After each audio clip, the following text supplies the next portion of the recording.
నమస్తే అండి, హరిబాబుని మాట్లాడుతున్నాను.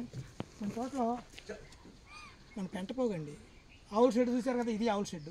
ఈ ఆవుల షెడ్ పక్కన మన పెంటపోగు ఒక 3 అడుగుల లోతు, నేల లెవెల్ ఒక 3 అడుగుల లోతు గుంట తీసేసా.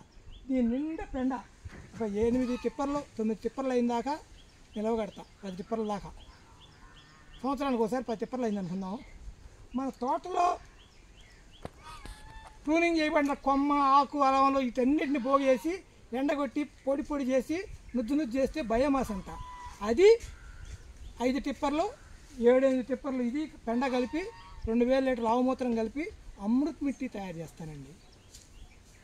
ఇక్కడ తీసుకెళ్ళి ఆవు పెడతాను. మొన్న కలిపింది, మన వీడియో పెట్టాను చూసారు కదా. ఆ పెండ అంతా ఇక్కడి నుంచి తీసుకెళ్ళింది. ఆ పెండ అంతా తీసేసిన తర్వాత ఆ నీళ్ళు వచ్చినాయి చూడండి, అడుగున ఊరిని.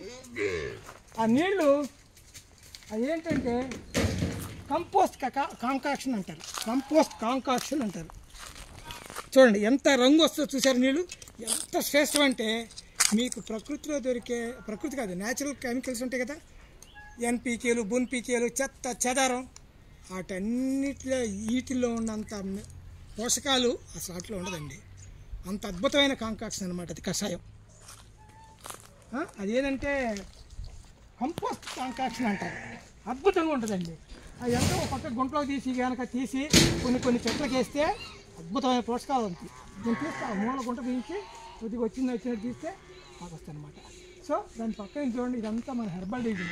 ఇది 1 ఎకర్ చూడండి. అది మిట్ట మధ్యాహ్నం 2 గంటలు అయింది కదా, తిని వచ్చినాయి. పొద్దున్న 7 గంటల కానీ బాగా తినొచ్చి తోటంతా చూడండి ఎంత రెస్ట్ తీసుకుంది మా బాతులు గారు. బా బా బా బా బా బా చూసారు ఎంత రెస్పాన్సిబిలిటీగా. లేదమ్మా, లేదు లేదు లేదు లేదు లేదు లేదు మిమ్మల్ని కాదు. రైట్. అచ్చా, మీరు కోడి ఆడ బోత పొదుగుతుంది కదా, అక్కడికి వెళ్ళానని వచ్చిందండి. అయ్యి ఎక్కడెక్కడి నుంచో వచ్చేసింది. ఎందుకంటే ఆ బాత పొదుగుతే దగ్గర నేను వెళ్తానని భయంతో వచ్చేసింది. అట్లా అనమాట. Haribabu natural farming YouTube channel subscribe చేసుకోండి. ఇది మా పెండ గుట్ట ఇక్కడే వేస్తాం కాబట్టి ఈ కాంపోస్ట్ కాంకాక్షన్ కషాయం దీని మీద తీద్దామని చిన్న వీడియో తీద్దామని ఆలోచన చేశారు. చూసారు కదా, అది అసలు కాఫీ డికాక్షన్ లాగానే ఉంటుందండి. అలా ఉంటుంది అనమాట. చూసారు కదా, ఈ హెర్బల్ వింగ్ చూసారు కదా, 1 ఎకర్ అంత కేకారణ్యంలాగా తయారైపోయిందో. 400 రకాల హెర్బల్ ఉంటుందండి దీంట్లో. అది చూడండి ఎట్లా అయిందో. Miyawaki food forest. మియావాకి ఏంటి ఆయన పేరు నాకెందుకు, హరిబాబు ఫుడ్ ఫారెస్ట్ అంతే. అసలు ఫుడ్ ఫారెస్ట్ అనే కల్చర్ని నేనే క్రియేట్ చేశానండి. ఎవడో తెలీదు. ఆ బిల్ మాల్సన్ అనే పెద్ద మనిషి పార్మాకల్చర్ అన్నాడు, పార్మాకల్చర్ చెప్పాడు. ఇంకొక ఆయన హార్టికల్చర్ క్రాపులు చెప్తారు. నేను ఈ 2 కలిపి 12,000 చెట్లు, 6,000 చెట్లు పళ్ళ చెట్లు, 6,000 అటవీ చెట్లు పెట్టి ఫుడ్ ఫారెస్ట్ అన్నా. ఇది ఒక అద్భుతమైన, చూడండి నేను చూపిస్తాను. ఈ అద్భుతమైన ప్రయోగం అనమాట. ప్రతి రైతు దేశంలో ఇదే విధంగా ఫుడ్ ఫారెస్ట్ లాగా పెట్టుకోవాలండి. పనస చెట్టు ఉంది, ఇదిగో పనసకాయ చూసారా, పనస చెట్టు ఉంది, ఎర్రచందనం ఉంది, చందనం ఉంది, ఈ మామిడి చెట్టు ఉంది. ఇది చూడండి ఎన్ని రకాల పళ్ళ చెట్లు ఉన్నాయో. 200 రకాల పళ్ళ చెట్లు ఉంటాయి ఇక్కడ. ఇన్ని పళ్ళ చెట్ల మధ్య ఎర్రచందనం, చందనం, మహాగళ్ళు, ఇన్ని రకాలైన అటవీ చెట్లు ఎన్ని ఉంటాయండి. రోజువుడ్ ఉంటుంది, అకేసియా ఉంటుంది, మ్యాంజియం ఉంటుంది, ఈ చెట్లు అన్నీ ఉంటాయి. ఫెన్సింగ్లో కూడా కొన్ని చెట్లు పెడతాయి, యూకలిప్టస్, సర్వీ లాంటివి కూడా. ఇవన్నీ పెట్టుకుంటేనే మీకు ఎకలాజికల్ బ్యాలెన్స్ అవుతుందండి. ఎకలాజికల్ బ్యాలెన్స్ కావాలంటే ప్రకృతి వ్యవసాయంలో కంపల్సరీ అటవీ చెట్లు ఉండాలి. పంట చెట్లు, పళ్ళ చెట్లు సగం ఉంటే 50% అటవీ చెట్లు ఉండాలండి. ఇది నేను చెప్పిన సిద్ధాంతం అంతే, మొండిగా చెబుతున్నా. అప్పుడే మీ ఎకలాజికల్ బ్యాలెన్స్ అవుతుంది. అప్పుడే న్యాచురల్ ఫార్మింగ్ 100% కరెక్ట్ అవుతుంది. ఆ విధంగా అటవీ చెట్లు వీటన్నిటితో కలిస్తే నువ్వేమి చేయక్కర్లా. ఆ ఆకులు రాలుతూ ఉంటాయి. చూడండి ఇదంతా ఆకులు రాలుతూ ఉంటాయి. గడ్డి, గాదం ఇవన్నీ కలుస్తాయండి. గడ్డి ఇవన్నీ తీసేయండి అమ్మా. ఈ ప్లాస్టిక్ కాగితాలన్నీ తీసేయండి. ఇది తప్పు, ఇది తీసేయండి. ఇవన్నీ ఇట్లా గడ్డి, ఆకులు ఎలా ఉన్నాయి ఇట్లా ఉండాలి. ఇవన్నీ నేలలో కలిసిపోతాయి. అందుకని ఫుడ్ ఫారెస్ట్ కల్చర్ అంటే ఈ విధంగా చేసుకుంటే ఒక అద్భుతమైన బయోడైవర్సిటీ పెరిగిపోద్దండి. ఇట్టి పళ్ళ చెట్లు పెట్టుకుంటే బయోడైవర్సిటీ అందరూ దాన్ని రకరకాల చెట్లు ఉండాలి. 400 రకాల హెర్బల్ ఉంటుంది నా దగ్గర. ఇన్ని రకాలైన అటవీ చెట్లు ఉంటాయి. 200 రకాల పళ్ళ చెట్లు ఉంటాయి 6000. వీటన్నిటి మధ్యలో రకరకాలైన పెట్టెలు, కోయళ్ళు, తూనీగలు, తేనెటీగలు, ఎన్ని రకాల బాతులు, కోళ్ళు, గొర్రెలు ఇన్ని బడి తిరుగుతూ ఉంటాయండి. సో ఇది ఒక అద్భుతమైన బయోడైవర్సిటీ ఫుడ్ ఫారెస్ట్ కల్చర్ అంటాను నేను. దీన్నే ఫుడ్ ఫారెస్ట్ అండి, వేరేది ఏమనరు. దీన్నే ఫుడ్ ఫారెస్ట్ కల్చర్ అంటారు. చూడండి అట్లా అడవిలాగా అయిపోయింది.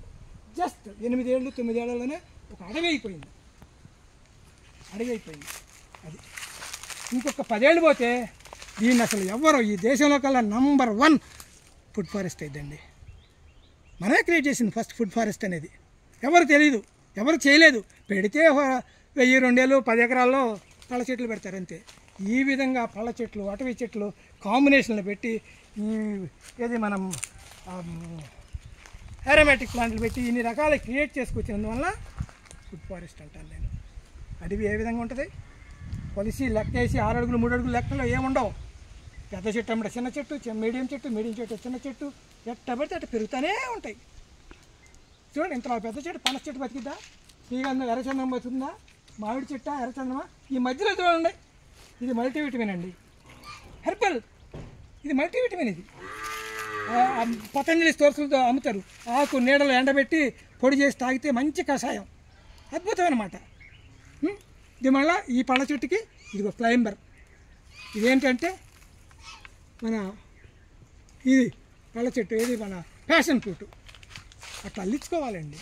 ఒక ఫుడ్ ఫారెస్ట్ కల్చర్ అనమాట ఇదంతా.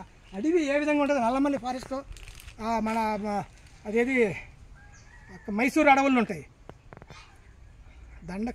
దండకారణి ఇక్కడ అనుకోండి, అదేదో ఫారెస్ట్ అంటారండి మైసూరు దగ్గర ఉండే అడవులు. నీలిమలై అది అంటారు, నీలిమలై కోయంబత్తూరు దగ్గర. ఆ అడవుల్లాగా పళ్ళ చెట్లు పనికొచ్చే చెట్లు ఉంటాయి. నా దగ్గర పనికిరాని చెట్టు కూడా ఉండదండి. 13,000 చెట్లు, 13,000 చెట్లు పనికొస్తాయి. అన్నీ పనికొస్తాయి. పనికొచ్చే చెట్లు ఆ విధంగా పళ్ళ చెట్లతో పాటు అటవీ చెట్లు పెట్టుకుంటే రైతుకి ఎప్పుడు ఆదాయమేనండి. పళ్ళు అయితే ఇమ్మీడియట్ ఇన్కమ్ వస్తుంది. ఫారెస్ట్ వుడ్తో 10 ఏళ్ళ తర్వాత, 12 ఏళ్ళు 15 ఏళ్ళ తర్వాత మహాగని వస్తుంది, మల్బార్ యాప్ వస్తుంది. 10 ఏళ్ళ తర్వాత ఒక 20-25 ఏళ్ళ తర్వాత శ్రీగంధం వస్తుంది, 30-40 ఏళ్ళ తర్వాత ఎర్రచందనం వస్తుంది. మళ్ళీ ఈ లోపల యూకలిప్టస్, సర్వి, మహాగన్లు ఇట్లాంటివన్నీ వస్తాయండి. మీకు పెట్టుకోవాలి, ప్రతి దాంట్లో నుంచి మొక్క రూపాయి తీసుకోవాలి. అట్లా కాకుండా ఒక వరి, ఒక మామిడి, ఒక జామ వేసి నట్టింటో నాంచారా ఇలా ఇంట్లో కూర్చుంటే ఆదాయం వస్తుందా? ఎందుకు వస్తుంది? రాదు. ఇట్లా చేస్తేనే వస్తుంది.